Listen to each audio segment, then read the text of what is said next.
బలపరిచే వాక్యము.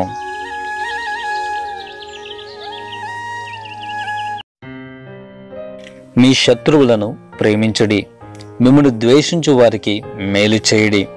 లూకాసు వార్త 6:27. తమ శత్రువులను ప్రేమించగలిగిన వారు విప్లవకారులవుతారు. జాన్ అనే ఒక యువకుడు ఒక కళాశాలలో చదువుతూ ఉన్నాడు. అతడు తన శత్రువులను కూడా ప్రేమించే స్వభావం కలిగిన వ్యక్తి.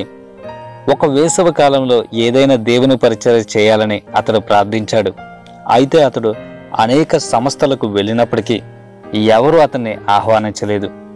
చివరకు తనకు లభించిన ఒక ఉద్యోగంలో అతడు చేరవలసి వచ్చింది. ప్రభుత్వ బస్సులో కండక్టర్గా పనిచేయాల్సిన పని వచ్చింది.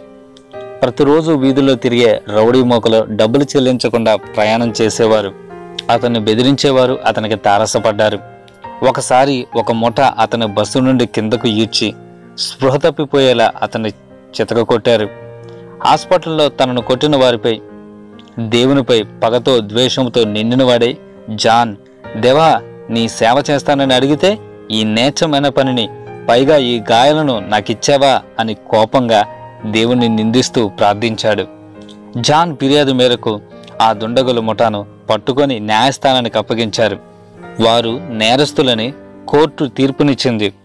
కోర్టులో విచారణ జరుగుతున్న సమయంలో జాన్లో ఉన్న ద్వేషానికి బదులు ప్రేమను, దయను దేవుడు అతనికి అనుగ్రహించాడు.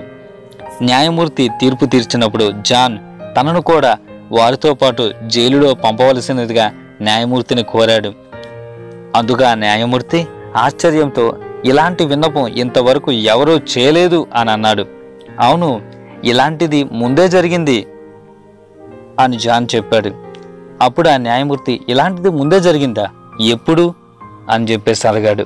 అప్పుడు జాన్, పాపలోకంతో నిండుకుపోయిన మనిషి కోసం యేసుక్రీస్తు ప్రభువే నరవతారిగా ఈ భూలోకానికి వచ్చి మనిషికి రావలసిన నరక శిక్షను సిలువలో తాను భరించి మనిషిని పాప బంధకముల నుంచి విడిపించాడు.